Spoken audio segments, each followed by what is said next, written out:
Hello guys, అందరు ఎట్లున్నారు? మంచిగా ఉన్నారు కదా? బిగ్ బాస్ ఎపిసోడ్ నైట్ మాత్రం కిర్రాకుంది. అసలు ఏం లొల్లులు. నాకైతే ఫుల్ ఇంట్రెస్టింగ్ అనిపించింది. నేనైతే టీవీకి అతుక్కపోయినా. ఇట్లాంటి లొల్లులు ఉంటేనే కదా మనకి ఎంజాయ్మెంట్ అనేది, ఎంటర్టైన్మెంట్ అనేది కనిపిస్తుంది. సో ఇక్కడ సంజన తోటి ఇల్లు మొత్తం ఒక వేరే లెవెల్లో అయిపోయింది. హౌస్ మేట్స్ అందరూ ఒకవైపు, సంజన అంతా ఒకవైపు, మొత్తం ఒక మనం వార్లోకి దిగినట్టు అనిపించిన ఫీలింగ్ అనిపించింది. ఈరోజు బిగ్ బాస్ ముచ్చట్లు మొదలు పెడదాం. ఇక బిగ్ బాస్ ముచ్చట్లలో మొదటగా చెప్పుకోవాల్సింది, ఆల్రెడీ ప్రోమోలో మనకి చెప్పేసిర్రు. బిగ్ బాస్ హౌస్ ఓనర్స్ అందరు కలిసి ఎవరినైనా నామినేట్ చేయండి అని కలిసి ఏకాభిప్రాయంతో సంజనాని ఎంచుకున్నారు. సంజనాకి రీజన్స్ కూడా చెప్పారు. నీ వల్ల మిస్అండర్స్టాండింగ్ జరుగుతుంది, గొడవలు జరుగుతున్నాయి అనే మనీష్ ఎక్స్ప్లెయిన్ చేసిండు. బ్యాక్ బిచ్చింగ్ కూడా చేస్తున్నావు అని ఎక్స్ప్లెయిన్ చేసిండు. బ్యాక్ బిచ్చింగ్ వాటి పైన సంజనాకి అండ్ మన ఈ ఆశాకి చాలా గొడవ జరిగింది. తన పర్సనల్ విషయాల్లో కూడా సంజన డిస్కషన్ చేసిందంట. సో సంజన మొత్తం బ్యాక్ బిచ్చింగ్ చేస్తుందని టామ్ అవుతుంది ఇంట్లో. ఇది హౌస్ హార్మోన్కి మొత్తం నెగిటివ్ ఎనర్జీ ఉంటుందని మనీష్ గారు స్పష్టంగా మనకి ఇక్కడ చెప్పిండు. సో ఇప్పుడు డే 2 అంటే ఎపిసోడ్ 2 డే 2 ఇప్పుడు మార్నింగ్ లేవగానే పుష్ప నుంచి హే బిడ్డ ఇది నా అడ్డా అనే సాంగ్ తోటి మార్నింగ్ ఎపిసోడ్ మొదలైంది. సో ఇక్కడనే మనం ఈ సాంగ్ తోటే మనం చెప్పుకోవచ్చు. ఎందుకంటే బిడ్డ ఇది నా అడ్డా అని అంటే ఇక్కడ ఏదో ఈరోజు పెద్ద తిరకాసే ఉంది, ఏదో రణరంగానే జరగబోతుంది అని మనం గెస్ చేయాలి. ఎందుకంటే మార్నింగ్ సాంగ్స్లోనే మనకు కొంచెం అంతో ఎంతో హింట్ ఇస్తాడు బిగ్ బాస్. సో ఇక్కడ నామినేషన్ ఒక సంజనానే జరిగింది. ఎలా అసలు నామినేషన్ ఇంకా కంప్లీట్ కాలేదు, ఇదేంది ఇంత ఇలా ఉంది నామినేషన్ ప్రక్రియ అని నేను కూడా చాలా అనుకున్నా. బట్ మార్నింగ్ మొదలు పెట్టేసిండు. ఈ మార్నింగ్ లేవగానే గొడవతోటి స్టార్ట్ అయ్యి మనకు అక్కడ గొడవ ఇక్కడ బాత్రూంలో గొడవ జరిగింది. ఎందుకు? సంజన టిప్ టాప్గా రెడీ అయిపోయి బాత్రూంలో తన షాంపూ సోపు ఇవన్నీ పెట్టేసింది. బాత్రూమ్ క్లీనింగ్ డిపార్ట్మెంట్ ఎవరిది? ఆశ పోయి అవి తీయు, బాత్రూమ్ క్లీనింగ్ చేయాలని అడిగినప్పుడు తీయొచ్చు కదా. నో ఇక్కడ సంజన ఏం చేసింది, ఇక్కడ ఎట్లయినా గొడవ తయారు చేయాలి అనుకుంది. సో సంజన ఇక్కడ పెద్ద గొడవనే తయారు చేసింది. మొత్తం అవి ఎట్లా తీయాలి, నాకు ఒకటి మర్చిపోవచ్చు, లోపలికి పోయి క్లాత్స్ ఇప్పి నేను ఎట్లా బయటకు వస్తా, రాలేను కదా. సో అవి ఆన్నే ఉంటాయని ఇప్పుడు ఇక్కడ అందరూ ఏం అనలేక ఫస్ట్ సంజన చాలా సీరియస్ అయిపోయింది ఆశా మీదకి సీరియస్ అవ్వడంతోటి ఆశ ఏడ్చుకుంటూ కళ్యాణ్ దగ్గరకు వచ్చింది. కళ్యాణ్ మనవాడు ఎట్లుంటాడో తెలుసు కదా. తన మెంటర్ తనే కాబట్టి నువ్వు తీస్తావా తీయకపోతే లేడీస్ అందరికీ బాత్రూమ్ కట్ చేస్తా, బాత్రూంలోకి అలో ఉండదు అని చాకచక్యంగా కళ్యాణ్ చెప్పేసిండు. అప్పటికి సంజన అంత గట్టిగా చెప్పడంతో వినలేదు. సో చాలా కూల్గా డీల్ చేసి సంజన నొప్పించి బయటకి అవి తీయించిండు. సో అక్కడికి ఆ గొడవ క్లియర్ అయిపోయినాక మళ్ళీ ఇక్కడ ఓనర్స్కి ఫుడ్ ప్రిపేర్ చేస్తుంది ఎవరు? Tanuja and Bharani garu food prepare చేస్తారు. అప్పుడే శ్రీజ అండ్ ప్రియా ఈ టెనెంట్స్కి ఫుడ్ వస్తుంది కదా, అక్కడికి వెళ్ళి ఆ ఫుడ్ తిందామని ట్రై చేస్తే రాము వద్దొద్దు మళ్ళీ ఏమైనా ప్రాబ్లం అవుతుంది కావచ్చు తినకండి అని మంచిగా చెప్పిండు. ఎందుకు బిగ్ బాస్ వాళ్ళకి ఫుడ్ ఇచ్చిండు, వీళ్ళకి వండి పెట్టాలని ఒకటి పెట్టేసిండు. సో మీరు అట్లనే కంటిన్యూ కావాలి. ఎందుకయ్యారు ఇక్కడ శ్రీజ అండ్ ప్రియ తప్పు చేసినట్టే కదా. నాకైతే పెద్ద తప్పు చేసినట్టే అనిపిస్తుంది. ఎందుకంటే మీరు మంచితనం చేస్తున్నారు, ఎట్లా బయటకు ఎట్లా పోవాలి, హ్యుమానిటీ ఉండాలి, బయట మంచితనం కనిపించాలి అని మీరు అట్లా బయటకు పోట్రే చేస్తున్నారు. Okay, it's good. కానీ ఇక్కడ బిగ్ బాస్ ఒక అగ్ని పరీక్ష పెట్టింది కదా టెనెంట్స్కి. సో వాళ్ళు అది కంటిన్యూ చేస్తుంటే మీరు వాళ్ళకి బిస్కెట్స్ ఇచ్చి ఇంప్రెస్ చేస్తే బిస్కెట్స్ ఇవ్వడం, అరటిపళ్ళు ఇవ్వడం ఏదో ఒకటి చేస్తూనే ఉన్నాయి. ఎందుకు అవసరమా? అది మీ అంతటా మీరు చేస్తుంది. ఇక్కడ వీళ్ళ గేమ్ని ఆడుతుంటే మా అయితే తీసుకోవచ్చు కదా, మేము కూడా మీది మాకు ఇయ్యరా అని శ్రీజ అండ్ ప్రియ రాముతోటి పెద్ద కన్వర్జేషన్ జరిగింది. నోటికాడి అన్నం లాక్కున్నాడు అని పెద్ద ఇష్యూ జరిగింది. ప్రియ కూడా అక్కడ ఏడ్చేసింది. రాము ఈరోజు మనకి బట్టలు ఉతకడం కనిపించింది కూడా. రాము సంజన ఒక మాట అన్నది. సంజనకి బ్యాక్ బిచ్చింగ్ వర్డ్ అనేది చాలా బ్యాడ్ వర్డ్ అన్నట్టు చెప్తుంది. బ్యాక్ బిచ్ అనొద్దు అని అంటే శ్రీజ అప్పుడు ఏమన్నది, వెనక మాట్లాడతారు అని అన్నది. అది ఓకేనంట, తెలుగులో చెప్తే ఓకేనంట, ఇంగ్లీష్లో చెప్తే మాత్రం అది రాంగ్ వర్డ్ అనుకుంటా, నేను ఓల్డ్ స్కూల్ ఏం కాదు అనుకుంటా అని చెప్పింది. చెప్పినప్పటికీ ఇక్కడ సంజన శ్రీజ అని ఏమంటుంది, బ్లూ డ్రెస్ అమ్మాయి సైకో అనుకుంటాను అంటే అది ఆ వర్డ్ కరెక్టేనా? సంజన అన్న వర్డ్ కరెక్టేనా?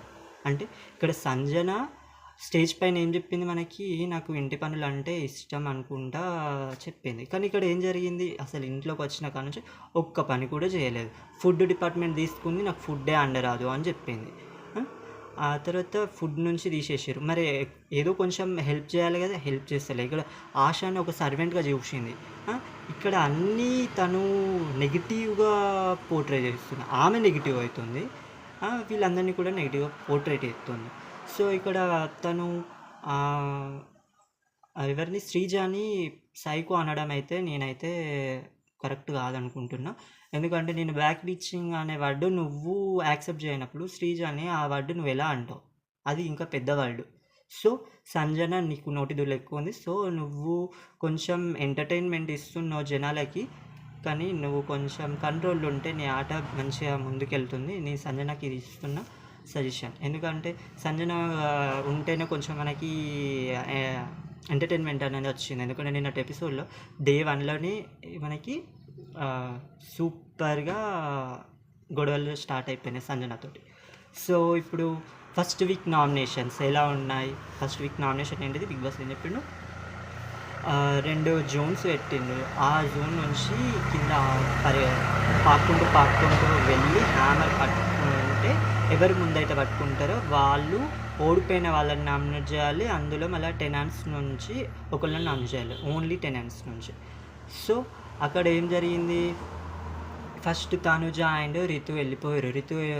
వెళ్ళిపోతుంటే రితు పైనుంచి తనుజ జంప్ కావడం వల్ల రితుకి తలకి దెబ్బ తాగి బ్లడ్ వచ్చింది.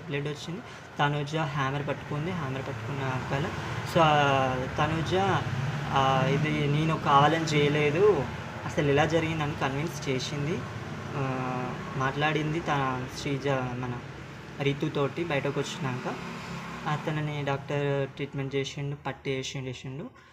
వాళ్ళు కన్విన్స్ అయిపోయారు, ఓకే ఇది అనుకోకుండా జరిగిందేమో అని. కానీ తనుజ ఓకే సారీ చెప్పింది, ఇదంతా గొడవ మామూలే కదా. కానీ బ్లడ్ వచ్చింది ఫస్ట్ డేని, ఫస్ట్ నామినేషన్లోనే రక్తం కళ్ళ చూసినాం. ఫస్ట్ మెడికల్ రూమ్కి రితు వెళ్ళిపోయింది. ఇదైతే చాలా ఇంట్రెస్టింగ్, ఎందుకంటే ఫస్ట్ నామినేషన్ ప్రక్రియ, ఇంకా గేమ్ కూడా స్టార్ట్ కాకముందే రక్తాలు చిందిస్తున్నారంటే చూడాలి ఇంకా రాను గేమ్ ఎలా ఉండబోతుంది, ఎంత హార్డ్గా ఉంటుందో మనం చూడాలి ఖచ్చితంగా. అయితే తనుజ నామినేట్ ఎవరిని చేస్తుంది, సంజనాని చేస్తుంది. ఎందుకు సంజన గురించి ఇదివరకు చెప్పినా కదా, సో అదే రీజన్ తోటి సంజనాని నామినేట్ చేస్తుంది. ఈ సంజనాని నామినేట్ చేసి హ్యామర్ ఎవరికి ఇవ్వాలి, ఓనర్స్కి ఇవ్వాలి. ఓనర్స్లలో సేవ్ అవుతారు, హ్యామర్ ఇచ్చిన వాళ్ళు తీసుకున్న వాళ్ళు సేవ్ అవుతారు. సో కళ్యాణ్కి హ్యామర్ ఇస్తుంది. కళ్యాణ్ గురించి మొత్తం ఎక్స్ప్లెయిన్ చేసి కళ్యాణ్కి హ్యామర్ ఇస్తుంది. హ్యామర్ ఇచ్చినాక కళ్యాణ్ కూడా నామినేషన్ ఈస్ ఓకే యాక్సెప్ట్ చేసి సంజనాని నామినేట్ చేస్తారు. సంజనాని నామినేట్ చేసినాక రితు మెడికల్ రూమ్ నుంచి బయటకు వచ్చినాక ఆల్మోస్ట్ తనుజ కన్విన్స్ అవుతుంది, సారీ చెప్తుంది, ఓకే. ఇక్కడ అయిపోయినాక తర్వాత నెక్స్ట్ రాము అండ్ సృష్టికి పడింది, పాకుంటూ వెళ్ళినాక రాము హ్యామర్ తీసుకున్నాడు. ఆటోమేటిక్గా సృష్టి ఓడిపోయింది కాబట్టి నామినేట్ అయిపోయింది. రాము సుమన్ని నామినేట్ చేస్తాడు. సుమన్ని ఎందుకు నామినేట్ చేస్తాడు, సుమన్ని నువ్వు యాక్టివ్నెస్గా లేవు, అసలు ఎవరితోటి మాట్లాడతలేవు, యాక్టివ్నెస్ ఇలా కనిపిస్తలేదు, ఇంకేంటిది నాట్ ఫోకస్ ఆన్ గేమ్, నువ్వు గేమ్ మీద ఫోకస్ పెడతలేవని ఈ పాయింట్స్ తోటి సుమన్ని నామినేట్ చేస్తాడు. నామినేట్ చేసినాక హరీష్ కూడా వచ్చి అదే వర్డ్స్ చెప్తే అప్పుడు ఇప్పుడు 2-3 డేసే అయితుంది గదా! అని అప్పుడు మన సుమన్ శెట్టి అప్పుడు గొంతు విప్పి మాట్లాడిండు. ఇప్పుడే గదా 2-3 డేస్ అవుతుంది గదా! మాట్లాడితే సుమన్ శెట్టి పంచులు కూడా ఇస్తుండు. నాకు తెలుగు అర్థమైతుందని సంజనకి సెటైర్ ఏసేసిండు. అని మాట్లాడిండు. ఓకే. ఇతను కొంచెం మాట్లాడగలుగుతాడు అన్న చిన్న 1% నమ్మకం అయితే వచ్చింది. ఓకే. ఇక్కడితోటి ఈ నామినేషన్ ప్రక్రియ ఇంకా ఉంది. కానీ ఎపిసోడ్ ఇక్కడికి అయిపోయింది. నెక్స్ట్ డే ఎపిసోడ్‌కి ఎవరు రావాలి అని పెడితే భరణి అండ్ ఇమాన్యుయల్ అని ప్రోమోలో వచ్చింది. డిసైడ్ అవుతారు ఎవరు హరీష్ అండ్ కళ్యాణ్ డిసైడ్ అయ్యి ఇద్దరిని సెలెక్ట్ చేస్తారు. వాళ్ళు నెక్స్ట్ హ్యామర్ ఎవరు తీసుకుంటారో మనం చూసి ఆ తర్వాత నెక్స్ట్ వీడియోలో నేను చెప్తా. సో ఇక్కడ ఏం జరిగిందంటే బిగ్ బాస్ ఒకటి చెప్పిండు. ఏం చెప్పిండు? హ్యామర్ తీసుకొని ఓనర్స్కి ఇవ్వాలి. ఓనర్స్కి ఇస్తే ఓనర్స్ నామినేషన్ నుంచి సేఫ్ అవుతారని చెప్పినప్పుడు వీళ్ళు సెలబ్రిటీస్కి కొంచెం బుర్ర పెట్టి ఆలోచించి హ్యామర్ వీళ్ళని నామినేషన్లో పెట్టుదాం, ఎవరికో ఒకరికో ఇద్దరికో ఇద్దాం అని వీళ్ళందరూ డిస్కషన్ చేసుకొని అట్లా చేస్తే ఎవరో ఒకరో ఇద్దరో ఈరోజు నామినేషన్లు ఉండు కదా, వీళ్ళు పిచ్చి పని ఏం చేసిర్రు, ఒక్కొక్కరు పోయి ఒక్కొక్కరికి హ్యామర్ ఇచ్చిర్రు అన్నమాట. అప్పుడు అక్కడ ఏమవుతుంది, వాళ్ళందరూ కామనర్స్ అందరూ సేఫ్ అయిపోతారు. వీళ్ళు ఏమో నామినేషన్లోకి వస్తారు. ఒక భరణి తప్పించి ఆల్మోస్ట్ హౌస్ మొత్తం నామినేట్ అయ్యారు అని చిన్న అప్డేట్ వచ్చింది. సో కామనర్స్ నుంచి డీమన్ పవన్ ఎలా నామినేట్ అయ్యాడు, ఏంది రీజన్ అనేది మనం ఇప్పుడున్న ఎపిసోడ్లో చూద్దాం.